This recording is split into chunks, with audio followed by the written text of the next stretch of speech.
tal? Bienvenidos a un nuevo episodio de Zona de Contagio, este espacio de diálogo semanal donde pretendemos dar al menos un poco de sentido a la irrealidad en que sobrevivimos desde hace tiempo y específicamente a partir de la irrupción del COVID-19 en nuestras vidas.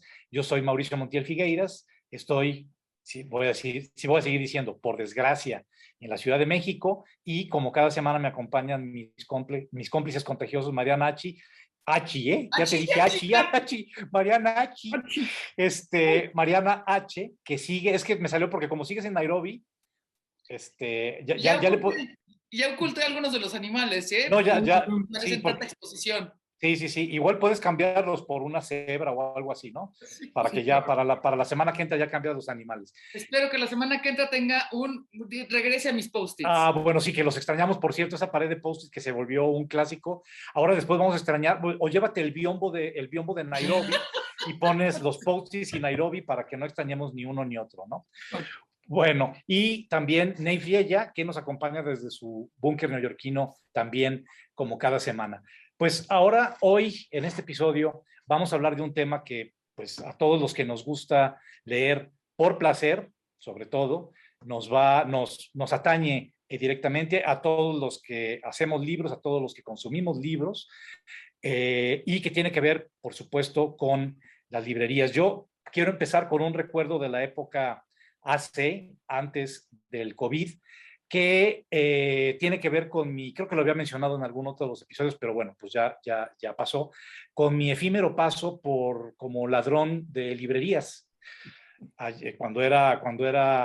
Estaba yo en la secundaria en Guadalajara, mi ciudad natal, tuve como digo, un fugaz desempeño como ladrón de librerías. Pues era la época en la que no existían los sensores, no existía ni los sensores con C sí existían, ya.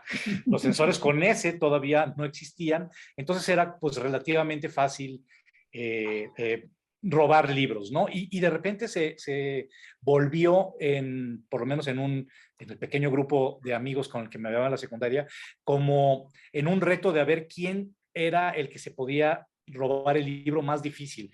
Difícil le hace el libro más voluminoso. ¿Sí? Entonces, pues digo, el que siempre se salió ganando era un amigo que se llamaba Alonso, se llama, hace años que no sé de él, pero ese sí era un experto ladrón de libros. Y recuerdo que el reto, o sea, por lo que más bien el libro por el que ganó el reto fue, no sé si ustedes recuerden este autor muy famoso en los años 70, sobre todo 70 y principios de los 80, Irving Wallace, que se dedicaba a escribir justo tabiques de 800, 900 páginas, y pues este amigo se robó uno de los tabiques de Irving Wallace de una librería del centro de Guadalajara, y bueno, pues ya cuando salió con el volumen, todos dijimos así como, wow, no, pues maestro, eres el sensei de los robalibros, ¿no? Claro, con el tiempo, pues esa práctica, como les digo, fue muy, muy efímera mi participación en el mundo de los ladrones de libros y con el tiempo pues, se volvió ya como esto, como una anécdota que me causa pues hasta cierto punto como entre nostalgia, simpatía por ver a ese pues estudiante de secundaria que fui que no tenía pues mucho dinero, ¿verdad? Porque éramos 5 en la casa y que pues tenía esta pasión que al día de hoy sigue, aunque ahora ya no robo, sino que me roban a mí muchas veces los que ponen los precios de los libros, por lo alto que están, define para mí muy bien la pasión que siempre he tenido y que siempre tendré por los libros, ¿no? Y no solo además de por el objeto, pero por supuesto por el contenido y esta idea de que pues llueve, truene o relampaguee o sea, yo voy a seguir siendo lector de libros físicos. Eso también podemos hablar hoy, ¿no? De los distintos soportes, de los soportes digitales. Nuestro productor, que es el que hace, como sabemos, posible este programa, Alejandro Borrego, me regaló hace tiempo una tableta, un lector digital y intenté bajar un libro, no pude porque algo pasó con mi tarjeta y lo regalé. Perdón, Alex, yo sé que bueno, ya te había contado a ti, pero regalé a mi hija que está en mejores manos ese dispositivo digital y yo sigo comprando libros físicos. Pero bueno, aquí me detengo para pasarte la palabra, Mariana, ya está en Nairobi. ¿Hay librerías en Nairobi, Nairobi? Sí, y ahí nos va. conectamos hasta Nairobi, Exacto. México, Nairobi, Nueva York, Ciudad de Exacto. México. Oye, bueno, mira, ustedes dos son escritores, es decir, sí es cierto que yo he publicado 3 libros, pero yo no me presento ante el mundo como una escritora. O sea, yo soy primeramente locutora de radio, y ocasionalmente conductora de televisión, y tengo 3 libros, pero lo que quiero decir es que en estos espacios que tengo en medios, tanto escritos en tele y en radio, sí soy sobre todo promotora de la lectura. Y me cuesta trabajo a veces, como, ¿por qué leer? Puta, a veces lo entiendo muy bien y a veces no lo entiendo también o no sé cómo comunicarlo, porque puede ser desde para no estar solo, que hay gente que dice que esas son tonterías, ¿no? Pero a mí así me funciona como una especie de compañía, lo que hemos hablado aquí en otras zonas de contagio, para reconocerme en algún personaje, para no reconocerme en otro y decir, bueno, no soy tan mierda como esta persona y yo pensaba que yo era una mierda. Para divertirme, bueno, un montón de cosas, pero sí es complicado de pronto decir por qué leer. Eh, los libros, las canciones, muchas veces se dice que cambian vidas, no, cambian vidas las personas que reciben esta información o que se conmueven o que se indignan y entonces hacen algo, ¿no? Entonces, en este sentido, a veces me cuesta trabajo porque, como tú dices, Montiel, somos, además de disfrutar la escritura, la, el compartir esa lectura es bien importante y somos pocos, ¿no? Quiero pensar, no es que quiero sentirme especial, pero sí somos pocos.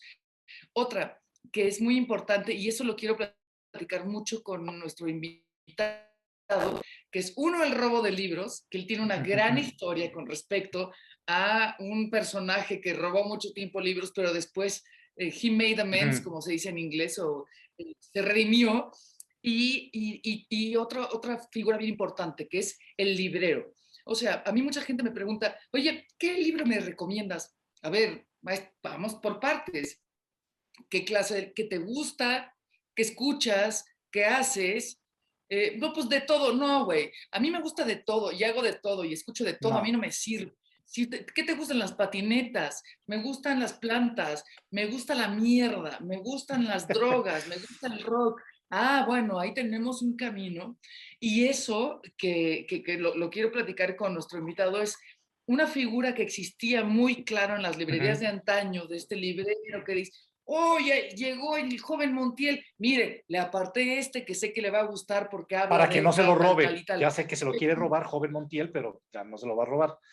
Si se lo, que sepa que si se lo chingan, yo sé que fue usted. Exacto, exacto. Entonces, bueno, esta disciplina práctica, no sé, un poco siendo perdida o olvidada, me gustaría platicarlo con nuestro invitado y ya nos dirá. Neif, adelante. No, pues, qué decir después de las cosas que han dicho ustedes tan elocuentes. Lo que puedo pensar es que para mí, bueno, la librería se convirtió en un espacio realmente de culto en cierto momento en mi vida, en que lo descubrí como un lugar donde estaba todo lo que me interesaba. Primero era yo rockero, entonces había discos, y luego ir descubriendo el rollo de los libros, y no solamente pues la pasión de leer, pero también hay que reconocerlo, había un deseo de poseer esos objetos mágicos Eso, preciosos que eran los libros, eso. y que eran una cosa fascinante, y pues sí llevaron a que uno acumule esta clase de monstruosidades con muchas cosas que ha leído y muchas cosas que no ha leído, y muchas cosas que no sé si alguna vez, si me alcanzará la vida para leerlo, dudo.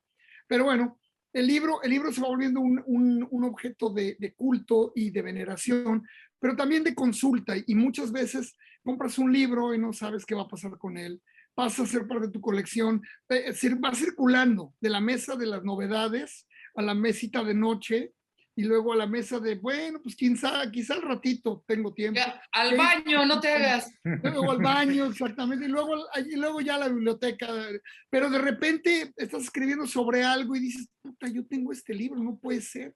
y vas y te salva, ¿no? Y te salva completamente. O en otras ocasiones estás escribiendo de algo totalmente que no tienes idea por dónde entrarle y vas y empiezas a agarrar un poco azarosamente en la biblioteca cosas y te encuentras algo mágico que te destraba, que te orienta. Entonces, en eso, creo que, por lo menos en lo personal, lo digital no puede tener comparación. Yo, a diferencia de Mauricio, sí leo digital por lo práctico que es, porque hay muchos libros que consigo aquí que, bueno, que consigo así que no podría conseguir físicamente en donde vivo. Entonces no me queda más que, para los libros de México, pues es muy difícil. Antes, cuando se podía viajar por el mundo, cuando se podía tomar aviones, quizá, pero ahora que ya no existe esa opción, por lo menos no para mí, y no sé si volverá a existir en algún momento, cada día pierdo más la esperanza de que volvamos al mundo, ya no pre-COVID, pero o ya no AC, sino a una especie de neo-normalidad post-covidiana, no sé si volvamos, y quizá vuelva yo a ir a librerías. Ahora las extraño mucho. Aquí en Nueva York también han desaparecido muchas librerías. Afortunadamente han sobrevivido algunas de las buenas, de las importantes, pero ha sido en los años que llevo yo aquí, que ya son muchos, me ha tocado ver desaparecer librerías terriblemente grandes, chiquitas, de libros usados, de franquicias, en fin, todo eso desapareció. Y bueno, para nosotros siempre ha sido un lugar privilegiado y especial la librería de la que vamos a hablar hoy, creo yo. Y sí, pues ya sin quitar mucho más tiempo, te paso la palabra a Mauricio para que presentes a nuestro invitado. Claro, claro. Antes de eso, fíjense que estaba leyendo, hablando de libros impresos, estaba leyendo esta maravilla que conseguí ayer en los 50 años de la editorial Turner, un libro de ensayos de uno de mis poetas norteamericanos o estadounidenses favoritos, Mark Strand, fallecido hace ya 7 años, y es una colección de ensayitos, como digo, y hay un texto en el que está hablando, es un ensayo maravilloso, que se llama La verdad secreta de la poesía, donde hace que tiene que ver con el acto de leer, ¿no? Y me voy a permitir leerles nada más 500 páginas a continuación, pero algo que dice de la diferencia entre la lectura de poesía y la lectura de ficción o no ficción, o sea, entre la lectura de poesía y la lectura de prosa, que me parece fundamental y que habla también de, pues, del gusto que nos va a ir marcando a cada uno como lector en la vida, ¿no? Él habla de cómo al principio cuando les dice a sus padres que quiere ser poeta, que se va a meter a la carrera de Bellas Artes y que quiere especializarse en poesía, o sea, quiere escribir poesía, la mamá le dice así como lo que a mí también me lo hicieron de repente. Oye, pues sí, muy padre, pero ¿de qué vas a vivir? Ajá, claro. ¿No? Y pues dice que le empieza a leer a la madre un poema de Wallace Stevens, que es uno de los poetas como que tuvieron mayor influencia en Mark Strand, y la mamá se queda dormida, ¿no? Entonces es una estampa así, muy padre. Y luego empieza a hacer una reflexión sobre la lectura, leer poesía y leer prosa, ¿no? Y dice, ya para no seguir echando rollo, dice: una novela, para resultar creíble, ha de tener aspectos en común con nuestro mundo. Sus personajes deben actuar de un modo que reconozcamos como humano y deben hacerlo en lugares creíbles y con objetos creíbles. Aquí no sé si estoy tan de acuerdo con eso de que todas las novelas tengan que tener lugares creíbles y objetos creíbles, pero lo que dice a continuación es muy padre. Si estamos mejor preparados para leer ficción, es porque la mayor parte de lo que se dice ya lo sabemos.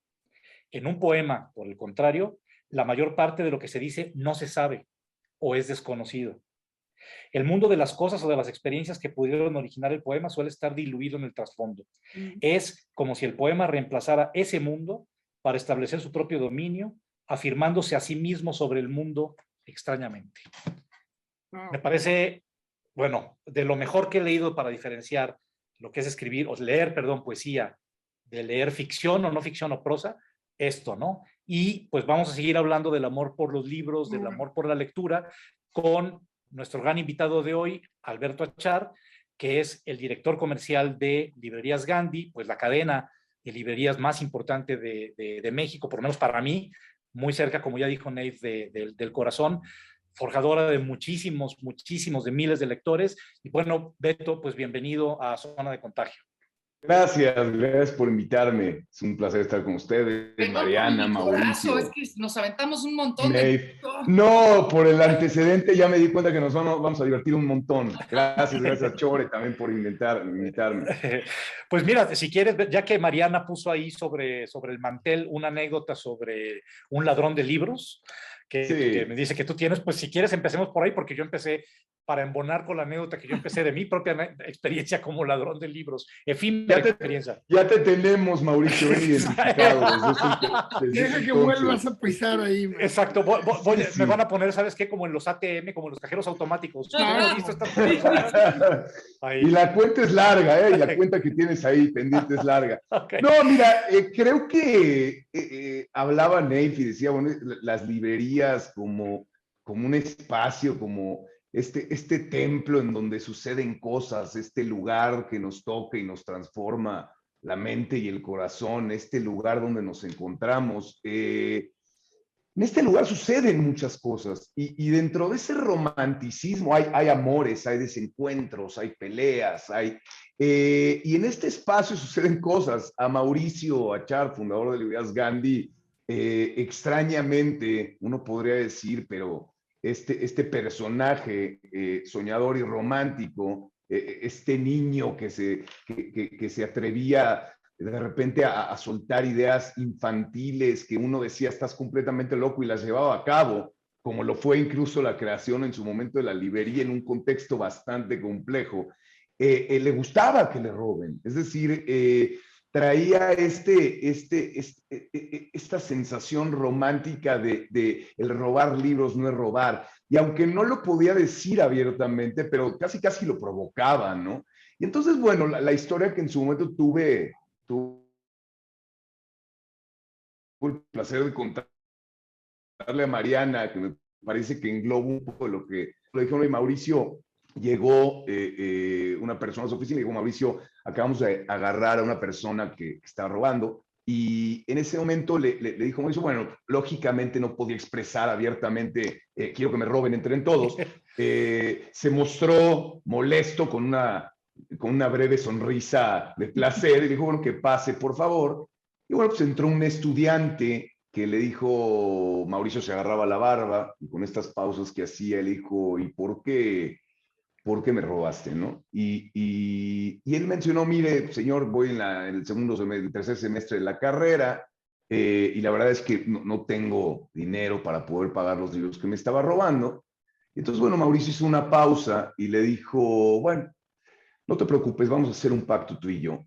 Llévatelos, no los pagues. Solo te voy a pedir un favor, cuando termines la carrera, me encantaría ver tu título, ¿no? Entonces, bueno, en ese momento sale este estudiante pensando, este loco, ¿no? ¿De qué me habla? En una escena de lo más bizarra que uno pudiera imaginar, como el dueño de una librería me va a decir, llévatelos, ¿qué me estás hablando, no? Entonces, bueno, resulta que pasan 2 años de esto. Magda, que era la secretaria de mi tío Mauricio, le dice, oiga, viene, no recuerdo el señor Gregorio, tal, que le urge verlo. Mauricio decía, híjole, no sé quién es Magda, pero híjole, no tengo idea. Le dijo, no, que le urge verlo. Entonces dijo, si le urge que pase, ¿no? Y en ese momento entra y es este estudiante, ¿no? Este estudiante que le dice, señor Mauricio, ya en ese momento te lo empiezo a ubicar, señor Mauricio, yo hice con usted una promesa, terminé mi carrera y usted me dio una oportunidad en mi vida de poder cambiar y arrepentirme. Bueno, pues aquí le traigo el título, ¿no? Y era una cosa mágica porque uno no hubiera creído que iba a regresar a la librería. O tuvimos el otro caso en donde nosotros teníamos en Miguel Ángel de Quevedo unos casilleros para que afuera, ¿no? Y para todos los que llegan con mochilas, para que depositan ahí sus cosas, teníamos una regla que era cuando uno de estos casilleros permanecía cerrado más de una semana, pues lo forzamos y lo abríamos por un tema de seguridad, y resulta que nos encontramos, había un casillero que ya tenía tiempo que no se abría, se abre, en ese momento hay un morral con un montón de libros y una carta, ¿no? Y una carta, y creo que eran 5,000 pesos en efectivo, y una carta en donde dice, bueno, querido a Librerías Gandhi, a lo largo del tiempo Yo, una historia parecida, estudié la carrera, pero ahora nunca tuve la posibilidad de comprarme los libros que me pedían. Entonces, bueno, se me hizo un hábito estar robando todos los libros que yo necesitaba para la carrera.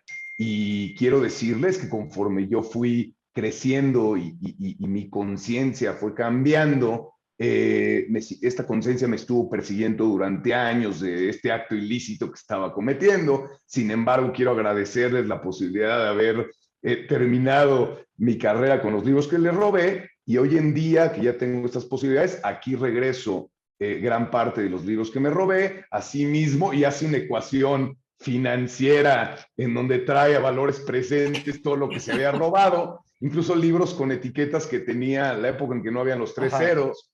Y entonces, bueno, hace toda una cuenta y aquí les devuelvo los libros y aquí les devuelvo 5,000 pesos en valor presente que corresponden a una tasa de interés. Es una gran historia. Wow. No, bueno, y se despide con una especie de perdón y de amor por nosotros y agradecimiento eterno que nos parece genial. Y como estas anécdotas, hay muchas, ¿no? Hay muchas que suceden en la librería, ¿no? Ay, se me enchina el cuero. Es que está Bueno, además, Beto, pues son 50 años que está cumpliendo Librerías Gandhi. O sea, se dice muy fácilmente, pero yo tengo 53, o sea, es casi mi vida que lleva existiendo Librerías Gandhi. Pues efectivamente todas las historias que debe haber, todos los cambios, todas las transformaciones que ustedes han tenido también para adaptarse al espíritu de los tiempos. Yo recuerdo con muchísimo cariño la sucursal, la vieja Gandhi, como se le llegó a conocer, de Miguel Ángel, la que estaba enfrente de la nueva, de la que ahora ya es más conocida. Y ahí sí prometo que no me robé libros, ¿eh? De ahí sí yo no me robé libros.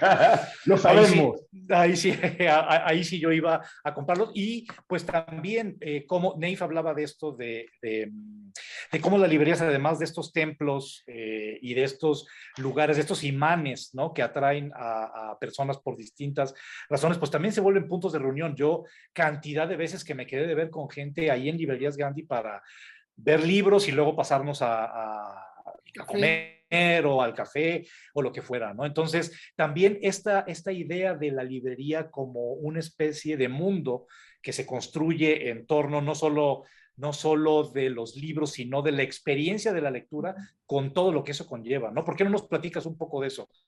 De sí, cómo claro. justamente, ¿verdad? Sí, claro. No, bueno, primero 50 años, y 50 años que creo que ya le decía Mariana en una entrevista que tuve la oportunidad de tener con ella, de que son 50 años y es digno de mencionar. Creo que es un festejo no de Librerías Gandhi, es un festejo de los escritores, de los periodistas, de los editores, de los lectores, de todos los que están en el gremio y que creen en el poder transformador de la lectura. Creo que Mauricio en su momento, y además algo que hizo y entendió muy bien, es que el encuentro con el libro, este cachondeo del que hablaba con el libro, se tenía que dar de una manera diferente a lo que sucedía en 1971, en donde tú tenías estas librerías, ferreterías casi, en donde tenías los libros y un mostrador al frente, y bueno, entonces tú llegabas y hablabas de me das la Ilíada, me das la Odisea, a ver, pásame el Laberinto de la Soledad, y este encargado se volteaba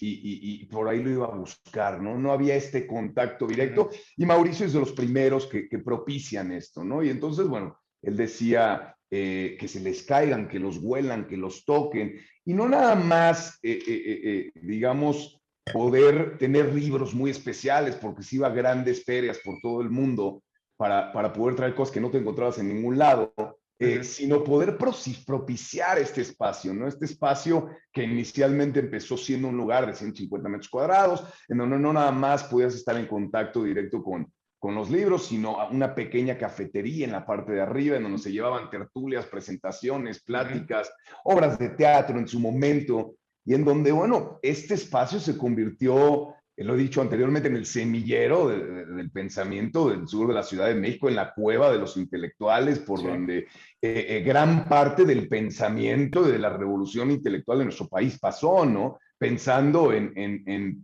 individuos y maestros como Jaime Sabines, Monsiváis, Elena, en su momento Roberto Bolaño, Ernesto de la Peña, Óscar de la Borbolla, Germán Deza, gran amigo de la casa y de Mauricio, todo Rosa Montero vivía ahí, ¿no? Todos estos personajes que fueron parte del tejido intelectual y nos gusta pensar que generaron gran cambio, gran parte de la revolución del pensamiento en nuestro país, ¿no? Sí, sin duda. Sin duda. A ver, para no Sí. apropiarme yo del micrófono. No, nada más rapidísimo, comentando esto que tú dices, sí, inmediatamente pensé en Bolaño, ¿no? Que estaba Claro. siempre en la cafetería. Y bueno, sin querer ponerlo al mismo nivel, pero a lo que nos tocó a nosotros, a mí nos toca hacer moho, ¿no? Sentados en las mesas Claro. de allá arriba, y mientras Claro. tanto, 2 mesas más estaba el crack, ¿no? Estaba Volpi con Padilla Claro. y con el resto de los craqueros. Sí. Y eso es lo inmediato, digamos, lo más automático que puedo pensar, sin olvidar, por supuesto, todos los demás nombres grandes que estaban ahí. Pero hay muchísimas cosas que no quisiera que se nos vayan y no quiero romper este hilo porque va muy padre, pero antes de que te vayas, no podemos dejar de hablar un poco de la campaña comercial de Gandhi, que es tan importante, porque ahí es donde la librería ya no solamente crea este pequeño universo íntimo y tan confortable para quienes nos sentíamos en casa, sino que empiezas a invadir espacios públicos con mensajes totalmente de alien, ¿no? Con mensajes de otro planeta, que eran muy transgresores en cierto punto, muy provocadores, riquísimos en humor, en fin, que realmente reflejaban una cultura libresca de otra forma. Entonces, me encantaría que si tenemos un momento pudiéramos hablar de esa campaña, no sé qué Con todo tanto gusto. pudiéramos, y también del premio que crearon y bueno, y nada más, regresando al asunto de las librerías que mencionabas, yo recuerdo muy bien esta idea de ir a comprar un libro y que llegabas a un mostrador y que había un señor que te decía, ¿qué desea? Entonces, no, buscando esto, ¿no? El Don Quijote. Ah, permítame un segundito, y te lo iban y te lo traían. Y era una experiencia pues tan árida, tan carente de espíritu. Y cuando entro la primera vez, yo recuerdo muy bien la primera vez que entré a una Gandhi, me quedé, a la Gandhi, no a una Gandhi, a la Gandhi, me quedé, ¿qué es esto, no? Así los libros los puedo agarrar, puedo ponérmelos en la mano, o sea, increíble, increíble. Fue una revelación que difícilmente puede entenderse hoy en la era donde todo está al alcance de un clic, donde puedes conseguir prácticamente cualquier cosa. Antes, la economía de la escasez que vivíamos hacía que cada libro fuera algo tan preciado, algo tan atesorable, algo que luego llevabas al chopo, ¿no? Como un objeto de culto para revenderlo o nada más para presumirlo. Y ¿sabes qué quiero decir, Nate? Que también esa publicidad se convirtió en un fenómeno pop en el mejor sentido de la palabra, es decir, no el pop vacío, comercial, fresa, digamos, muy superficial, sino que sí se convirtió en parte de la cultura pop en donde se hablaba de los anuncios de Gandhi. O sea, y esa es una cuestión que creo que sí también, dentro de ser transgresor, fue o sea, el ser un conversation piece, como dicen en inglés, es algo muy importante para la publicidad, es una estrellita en la frente. Perdón, más adelante. No, adelante. Sí, no, les platico un poco y me parece que va a ser muy rico porque el tema de la campaña realmente empieza, o yo digo que empezamos a hacer publicidad formal, y me refiero a formal, a trabajar con una agencia de publicidad en 1998. Yo estudié la carrera de Mercadotecnia en 1998, de alguna manera ya Librerías Gandhi tenía aproximadamente 7, 8 librerías y había un plan muy agresivo. Yo empecé como vendedor, soy un melómano de toda la vida, antes que un gran lector, o un lector, por así decirlo. Y empecé trabajando vendiendo discos ahí en la sucursal de Gandhi Lomas, luego fui jefe de discos de esa librería, luego fui gerente y luego se da la posibilidad de ser gerente de mercadotecnia. Cuando entro como gerente de mercadotecnia era un momento crucial porque de alguna manera ya tenían un concepto mucho más sólido, mucho más estructurado, con una experiencia mucho más clara en las librerías de lo que queríamos, era cuando ya podíamos realmente hacer lo que quería Mauricio, que era convertir este país en un país de librerías y llevar a Librerías Gandhi a muchos rincones donde estaban ávidos de poder tener esta experiencia. Y entonces, una de las cosas que planteé en su momento tenía que ver con esto, con la posibilidad de cómo llegar a un lugar y tener una marca que realmente esté muy bien posicionada, que ya sea, digamos, este top of mind en la categoría y que ya haya creado estos vínculos afectivos para que este crecimiento que teníamos planeado se pudiera dar de manera mucho más rápida. Y en ese entonces, cuando yo llego a abrir este departamento de mercadotecnia, que bueno, mercadotecnia en el 98 era para marcianos prácticamente, porque cuando yo hablaba con mi jefe y le decía, oye, ¿cuál es el target de Librerías Gandhi? ¿O cuál es el público objetivo? Él me decía, ¿de qué me estás hablando? ¿No? Y precisamente la respuesta en ese entonces fue intelectuales y gente que lee. Y yo le decía, bueno, primero un target lleva aspectos psicográficos y demográficos, y yo no creo que necesariamente todos los que entren a la librería tengan estas características, me parece muy parco. Entonces, bueno, nos dedicamos a hacer estudios y focus groups y unas encuestas, una cantidad de encuestas enorme para entender quién era realmente nuestro cliente.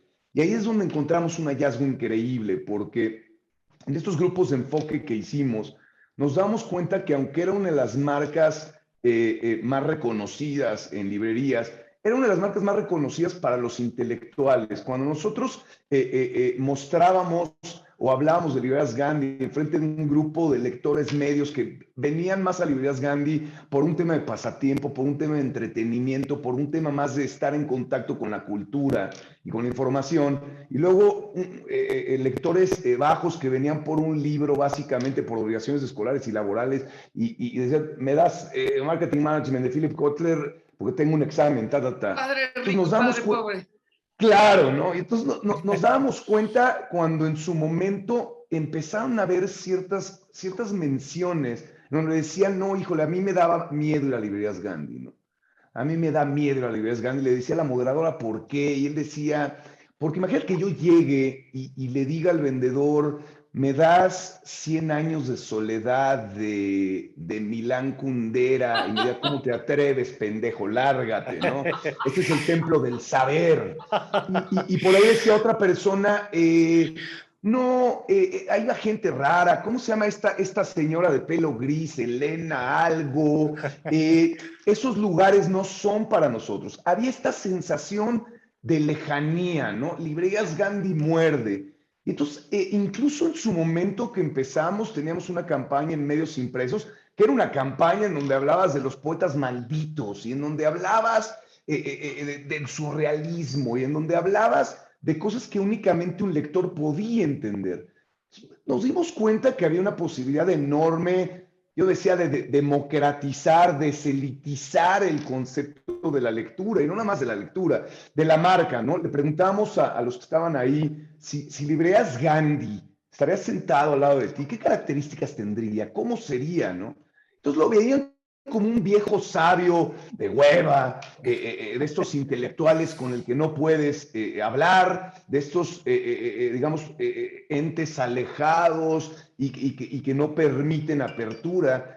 Y entonces dijimos, hay una gran oportunidad, hay una oportunidad de ir a la calle, hay una oportunidad de hablarle a todos, y hay una oportunidad de hacerlo a través de esta personalidad de la marca, este tipo que está hecho de todos nosotros, y está hecho de Woody Allen, y está hecho de Groucho Marx, y está hecho de Mauricio, y está hecho de Pepe Montalvo, y está hecho... Y entonces esta personalidad de la marca irreverente, que le gusta el doble sentido, el sarcasmo, el albur, que es muy mexicana, que es un observador social, que es incluyente, que es un tipo plural, que es cool, que es intelectual, es un gran lector, pero a la vez es alivianado, que tiene esta capacidad de reírse de sí mismo, ¿no?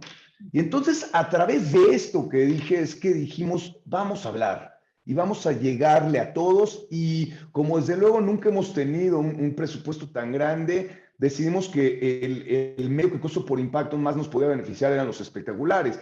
Hicimos algo que no era muy común en ese entonces, que era llegar a espectaculares con una plasta amarilla, que ya en ese entonces era parte de los colores institucionales, y con frases muy puntuales, con frases muy agudas que te hacían pensar, que te enojaban, que te hacían reír. Y otra de las cosas importantes es que de alguna manera cada uno de estos espectaculares, que al principio eran 2, hoy en día son 5, los escogí como uno escoge al amor de su vida, ¿no? Y entonces la perspectiva, el lejos, el cerca, el tráfico alrededor, que no esté saturado visualmente, porque el entorno lo que se veía visualmente anteriormente en los espectaculares es que los anunciantes lo que hacían era saturar de información y todos los espectaculares, aprovechando el espacio. Y nosotros entendimos que tenías más o menos 2 segundos la posibilidad de lectura. Y entonces dijimos, bueno, ¿cómo le hacemos para hacer esto que es el minimalismo publicitario, ¿no? Que es expresar el máximo con el mínimo a través de frases y a través de palabras, que es lo que vendemos. Y parte de la estrategia tuvo que ver con entender que íbamos a constantemente rotar estas frases de tal manera que te daba esta sensación de omnipresencia y te generaba una expectativa para ver qué era lo próximo que iban a decir. Siempre que me han invitado a platicar del caso, les pregunto cuántos espectaculares creen que tenemos y me dicen 200, 300. Y cuando les digo que son 17 en la República Mexicana, bueno, se van de 4, ¿no? Se vuelven locos. Y eso fue parte de la estrategia y entendimos de qué manera teníamos que deselitizar a la lectura de librerías Gandhi.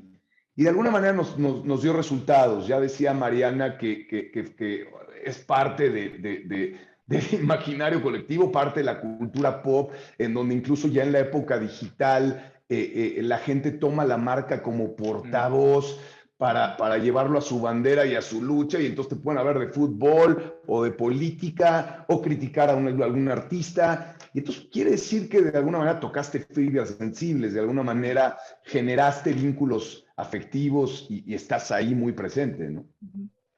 Bueno, claro, y además, a mí sí me dejaste con esta información, con este dato que acabas de decir, que son solo 17 espectaculares. Yo trabajé durante 2 años y medio en publicidad, en el año 2 Conejo, en Guadalajara, y pues sé esto que decías de decir mucho con poco, o sea, este minimalismo publicitario que yo también es el que pues intenté practicar, aunque pues los anunciantes que teníamos no eran librerías Gandhi, ¿verdad? Eran muchas otras marcas que lo que querían era su producto. Cuando te decías, vamos, como se decía, a entrar por la puerta de atrás, ¿no? Como ustedes han hecho justamente, o sea, decir algo con el que el espectador, el lector identifique de inmediato y diga, sí, esto lo ubico, esto lo conozco, esto lo identifico, ¿no? Así rápido, sí, a un golpe de vista.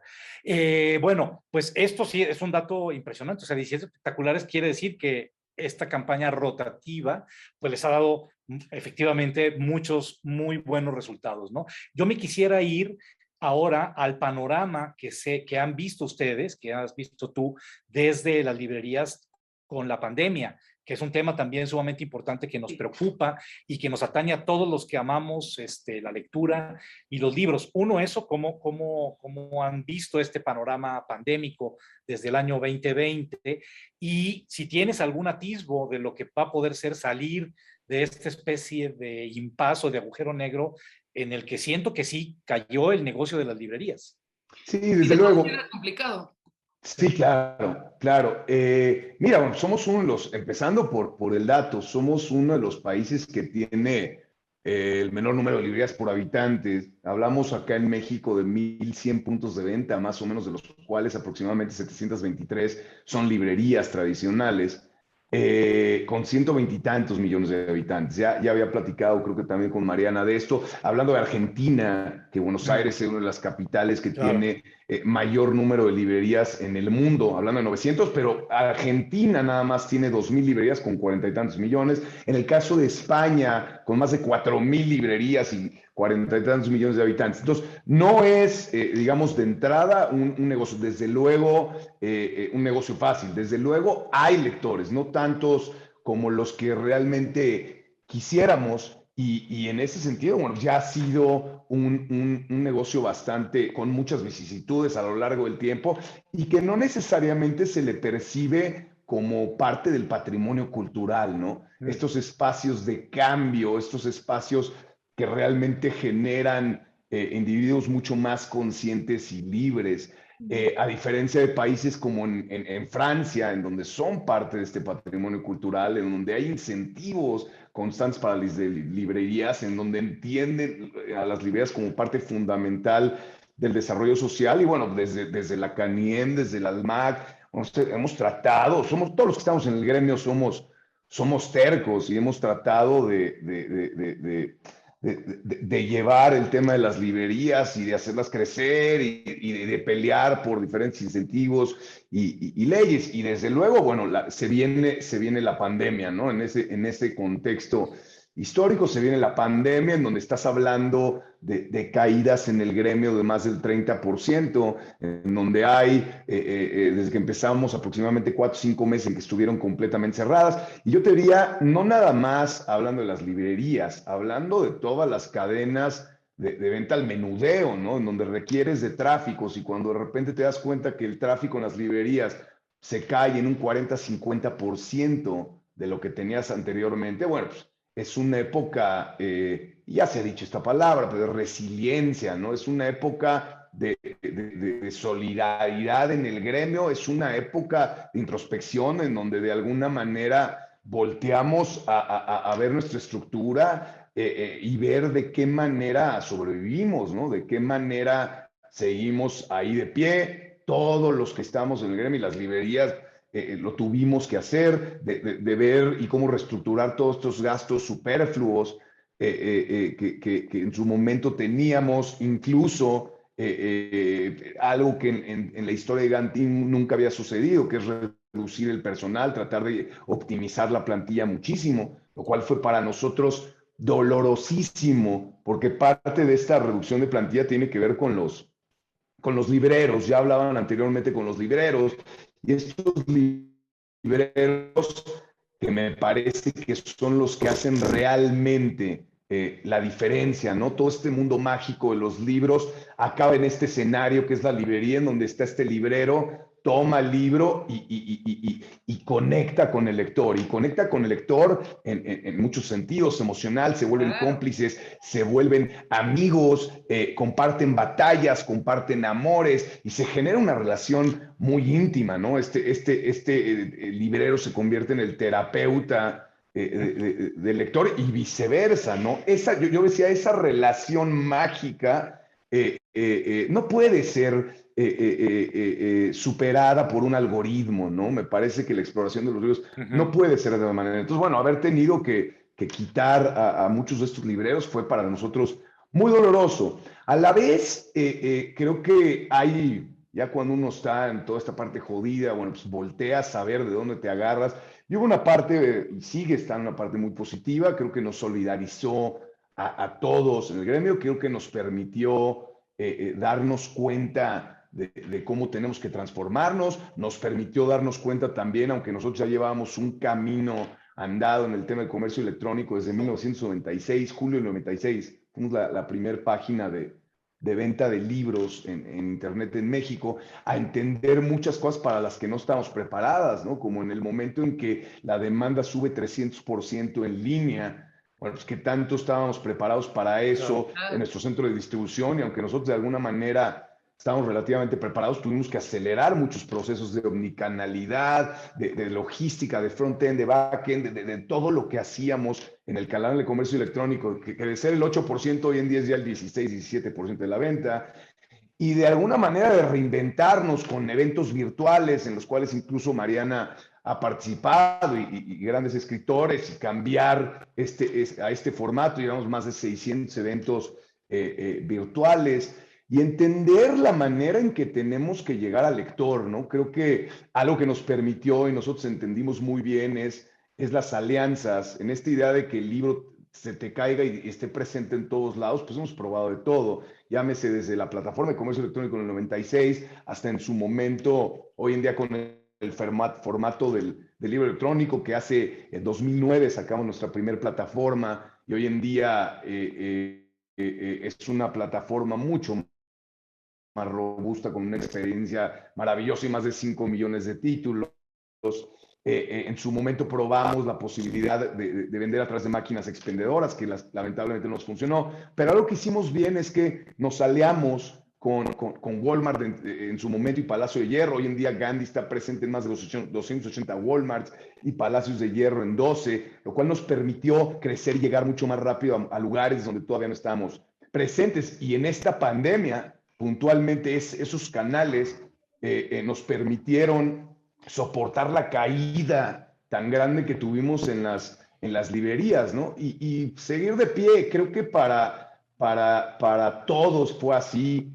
Y ahí estamos. Y a futuro creo que se viene ya la estabilización, o tratar de encontrar esa estabilización, porque fue un año y medio de pérdida como tal, pero poder estabilizarnos, poder fortalecernos, poder mejorar muchas de las partes que son necesarias, poder entender mucho más y mejorar la experiencia en el canal de comercio electrónico, que hoy en día la página es vista por más de 2,5 millones de personas, y entender un futuro que hasta ahorita de alguna manera es incierto, porque no sabemos realmente cuándo va a cambiar. Entender si realmente los tráficos se van a poder recuperar al 100%, porque nosotros nos comparamos con 2019 y en su mejor mes llegamos al 80% del tráfico que teníamos.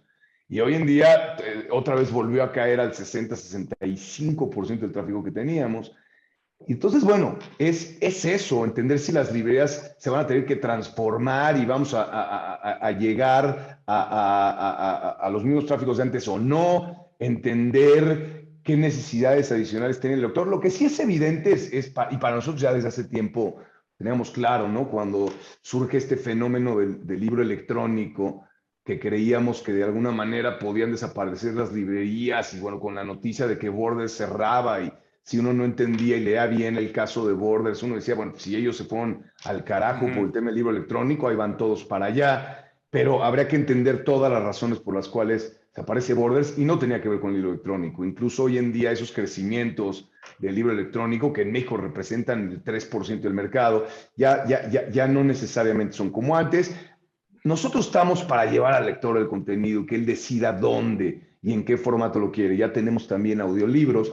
A mí me parece que hablé de la experiencia con el lector, pero la experiencia física del libro, el tocarlo, el olerlo, el libro como artículo fetiche, el libro como artículo decorativo, el cómplice de batalla, es una experiencia que tiene connotaciones emocionales muy diferentes a la otra, aunque entiendo que el libro electrónico, con un 20-25% más barato que el libro físico, no hay un tema para los editores de existencia ni de inversión en la impresión, no hay un tema logístico. Tiene sus bondades, ¿no? Y nosotros pues estamos preparados para eso y para todos los cambios que se vengan. Estamos sobreinformados del tema y somos apasionados y enamorados y convencidos del poder que tienen los libros, y seguiremos ahí, ¿no? Fíjate que estamos acercándonos ya a la recta final del programa, todavía nos quedan unos minutos, pero me quedo pensando en lo que acabas de decir, algo de lo que acabas de decir, Beto, que es la solidaridad del sector, ¿no? De cómo en medio de esta debacle provocada por la pandemia, pues hubo primero esta inermidad, por supuesto, este dolor, estas muchas pérdidas sentidos, y luego poco a poco pues ha ido como robusteciéndose de nuevo esta idea de solidaridad. Me quedo pensando en el caso específico que a mí sí me dolió, que la librería City Lights Bookstore de San Francisco, que es una de mis librerías favoritas, sabemos que solo existe esa sucursal y sabemos toda la tradición que tiene esa Como librería. Exacto, como el Strand de costa de Nueva York. De costa este, exactamente. Sí, claro. Son como las dos. En Los Ángeles. Los dos, exacto. Bueno, es el de las Bookstore, está Claro. Powell's en Portland. Powell's en Portland, en Oregon, sí. Claro, pero en el caso específico de City Lights, anunciaron el año pasado, llegó la noticia de que iba a desaparecer, de que justamente por la pandemia no les había posibilitado seguir adelante, y que pues y entonces la campaña de los lectores y de, claro, muchos, o sea, el fundraising que hizo City Lights, fue una cosa de verdad que a mí me emocionó mucho, porque dije, wow, o sea, he aquí de que la gente que, claro, puedes decir primer mundo, Estados Unidos, lo que sea, ¿no? Pero sí hay lectores, y no solo hay lectores que quieren y amantes de sus librerías, Sí, claro. puntos específicos en los que llevan yendo años y que también City Lights tiene también como Gandhi esta idea de punto de reunión, han desfilado por ahí, bueno, cantidad de escritores y de intelectuales y de artistas de toda la Haya, y entonces eso es, para mí fue, cuando leí primero la noticia, pues fue, la verdad es que sí me deprimió, la noticia de la posible desaparición de City Lights, y luego ya cuando vi esta idea de solidaridad de los lectores, de los que hicieron posible que todavía exista, acabo de estar hace un par de meses allá y llevé a mi hija por primera vez a San Francisco y para mí uno de los puntos así esenciales era entrar a City Lights, o sea, llevarla a que conociera esa librería de los beatniks, Sí, etcétera, sí, etcétera. sí, sí. Y pues a lo que voy es que es muy emocionante ver esa solidaridad de la que Desde tú luego. hablabas, Beto, Desde ¿no? luego, no, no, fíjate qué curioso, me estás platicando este caso en el momento más agudo de la pandemia, en donde, bueno, pues estábamos viendo por dónde sacarle agua y no hundirnos, ¿no? Casi, casi, de alguna manera tratando de crear ideas de supervivencia. Y ahora sí, ¿quién trae chaleco puesto? ¿Quién no? A ver, y si le sacamos de acá y si le sacamos de allá.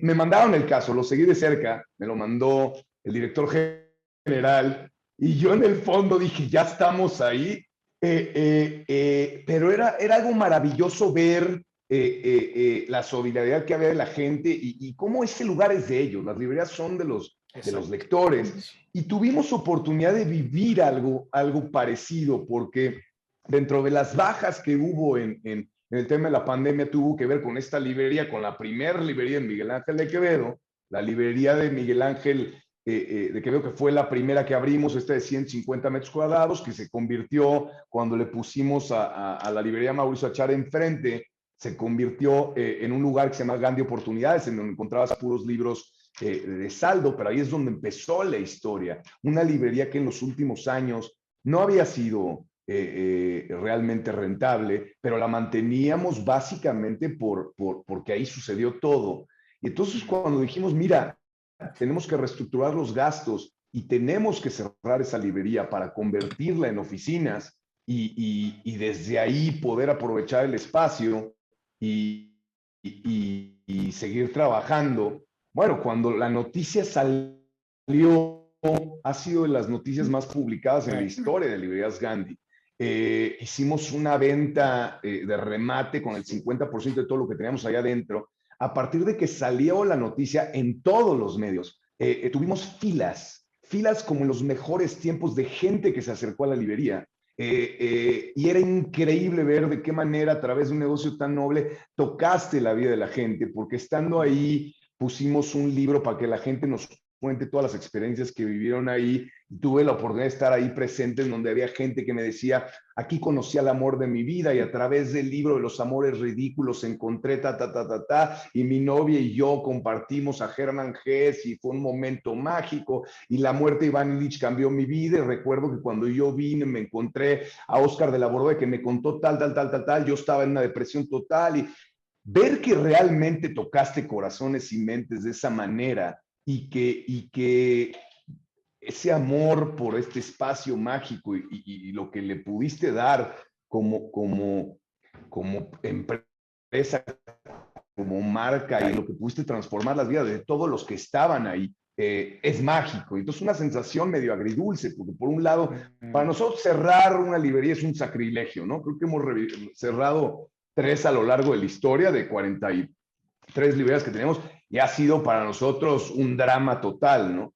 Y por otro lado, ver el amor que hay por Librerías Gandhi y por estos espacios que creamos, pues fue Ay, sumamente pinche mágico, Beto, ¿no? te voy a decir. A mí nunca nadie, no tuve ningún romance y he ido a Gandhi desde que tengo 7 años, carajo, y ningún Ha romance, sido ni a la amor, sección, ni a la nada. sección de arte, ahí es donde se dan más. Ha sido a esta, a lo mejor no pasas por En ahí. eso, exacto. Te voy a dar recomendaciones, Por el amor de Dios, por favor. La Pero sí, madre. o sea, entiendo el punto porque yo soy del sur de...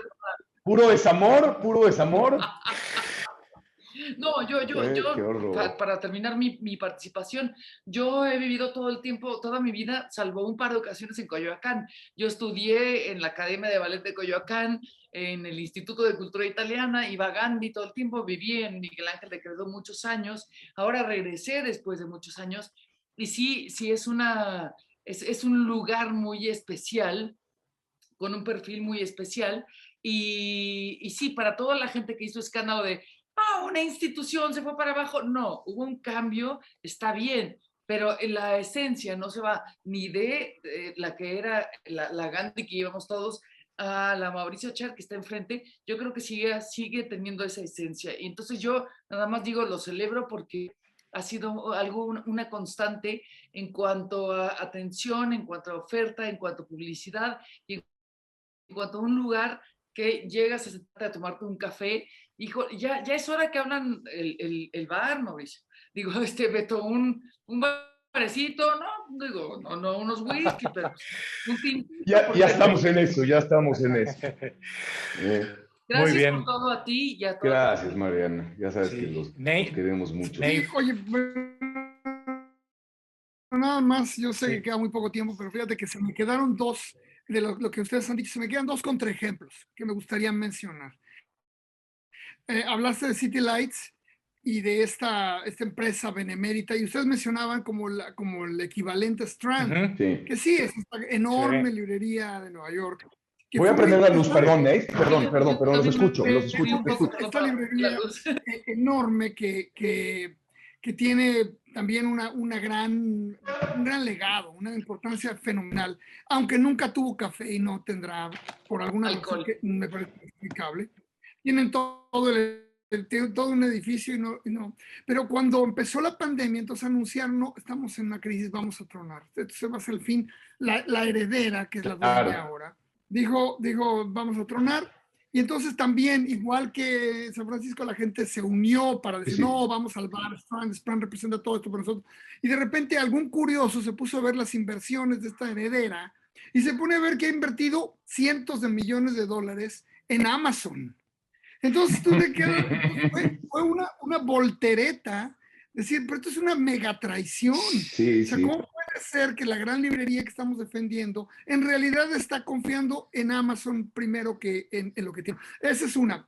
La otra historia interesante, para mí la verdadera librería que me dolió en Nueva York fue St. Mark's. Cuando perdimos a St. Mark's, ahí sí ya nada volvió a ser igual. Nos queda McNally, nos quedan otras, pero de las grandes librerías hemos perdido muchísimas en una ciudad de lectores, en una ciudad que se precia de ser una ciudad de lectores, donde continuamente, o sea, las librerías están retacadas de gente, aún con pandemia o sin pandemia, que en todas las librerías, bueno, las importantes, siempre hay eventos, siempre hay presentaciones, siempre hay un chorro de cosas, y por tanto hay una gran competencia, ¿no? Y esta competencia mantiene vivo a las librerías. Y ahora esto, pues no sabemos qué va a pasar, es muy difícil imaginarse, como tú dices, si están trabajando, si están teniendo ganancias el 60%, yo creo que estarían muy bien, porque de repente se siente desolador el panorama, ¿no? Desolador. Sí. Bueno, pues se nos acabó ahora sí el tiempo. Yo quisiera terminar, si les parece, con otras 500 páginas de Mark Strand. Mark Strand, mira, la Strand no creo que tengan nada que ver, pero bueno. Pero para hablar de lo que representa la lectura, de lo que representa el amor por los libros, en este caso específicamente el amor por la poesía, ¿no? Que luego la gente, qué difícil es que la gente, sobre todo actualmente, y después de leer a Mark Strand me doy cuenta que así es, qué difícil llevar a la gente a la poesía. Como que todo el mundo te dice, sí, la poesía, claro, yo leo mucha poesía, ¿sí? ¿Qué lees? No, pues los 20 canciones de amor y una canción desesperada, de 20 poemas de amor de Neruda, o sea, los típicos, ¿no? Algunos de Octavio Paz que se les pegó por ahí, pero no hay lectura de poesía. Y yo creo que eso también se tendría que, pues, alimentar cada vez más, ¿no? La lectura, hacer lectores de poesía, hacer que crezcan lectores de poesía. Les decía que entonces Mark Strand empieza este fabuloso ensayo, La vida secreta de la poesía, diciendo cómo le lee a su madre un poema de Wallace Stevens, y la madre se queda dormida, ¿no? Como que, pues no lo conecta. Y esto es arranca diciendo, estamos en 1957, entonces cierra el ensayo diciendo, estamos en 1965, mi madre ha muerto, se ha publicado mi primer libro de poemas. Mi padre, que al igual que mi madre no ha sido nunca lector de poesía, lo lee. Estoy emocionado. La imagen de mi padre ponderando lo que he escrito me llena de un regocijo inefable. Quiere hablarme sobre los poemas, pero le cuesta empezar. Al fin lo hace. Algunos los ha hallado confusos y le gustaría que yo se los aclarara. Otros le parecen completamente claros y está deseando transmitirme cuánto significan para él. Los que más le dicen son los que dan voz a su sentimiento de pérdida tras la muerte de mi madre. Parecen expresar lo que él ya sabe pero no logra decir. Su poder es casi mágico. En pocas palabras le cuentan lo que él está sintiendo. Le ponen en contacto consigo mismo. Mi padre puede leer mis poemas y he de decir que podrían haber sido los de cualquiera y adueñarse de su pérdida en vez de que ella se adueñe de él. Esta capacidad que tiene la poesía de ordenar nuestra casa interior, de formalizar emociones difíciles de articular, es una de las razones por las que seguimos contando con ella en los momentos de crisis y en las ocasiones en que necesitamos saber en pocas palabras aquello por lo que estamos pasando. Pienso en los funerales en particular, pero lo mismo se podría decir de los cumpleaños y las bodas. Sin la poesía, tendríamos únicamente silencio o banalidad. El primero, dejándonos a solas con nuestros recursos inadecuados para experimentar la iluminación. La segunda, abaratando con la generalización lo que desearíamos para nosotros solos, empobreciendo nuestra experiencia, convirtiendo en embarazoso nuestro sentido de la intimidad. Si mi padre hubiera vivido más tiempo, se podría haber convertido en un lector de poesía. Había descubierto su necesidad, no solo de mi poesía, sino del lenguaje mismo de la poesía, de las formas en que construye su sentido. Y ahora que han pasado los años, cuando escribo algo bueno, pienso en mi padre complacido y pienso también que mi madre, si pudiera escuchar esos versos, despertaría de su siesta y me daría su aprobación. Maravilloso. Es Mira cómo me fabuloso, puse, ¿no? mira cómo me Fabuloso. puse, Mauricio. Maravilloso. No, eso es fabuloso. No. Esto habla, o sea, el amor por la poesía, pero el amor por la lectura y todo lo que Sí, transmite, sí. ¿no? Todas las emociones, como tú dijiste, lo que conjunta también la librería. Pues muchísimas gracias, Alberto Achar, por haber estado con nosotros en Zona de Contagio. Y le dejo las palabras de cierre a nuestro querido Gracias, Neil, un como placer. siempre. Gracias por tenerte aquí, es un placer, es una maravilla poder rememorar lo que fue la Gandhi, nuestro amor por los libros, nuestros amores que tuvimos en los pasillos. No entiendo cómo Mariana... Salvo Mariana, no, salvo Mariana. Es la única en estos extraño. cuadritos que obviamente hubiera debido tener romances y pasiones, y los güeyes más feos que estamos aquí, pero eso no tiene sentido y no me lo explico, pero seguramente habrá una coda a todo esto que nos explican. No, el problema es que no va a haber nada. Hablamos después, Mariana, yo me encargo. Exactamente, Mariana, eso es un error. Pero bueno, nada, amigos, vean Zona de Contagio, píquenle al me gusta, píquenle al me suscribo, díganle a su tía, a su prima, a sus hijos, a sus vecinos, que aquí hay cosas pasando. Quizá no están pasando, pero háganlos creer que sí hay cosas pasando y a lo mejor así sí pasan. Muy bien, pues Gracias. hasta la próxima Gracias, Beto. y gracias. Hasta luego, gracias a ustedes. Placer.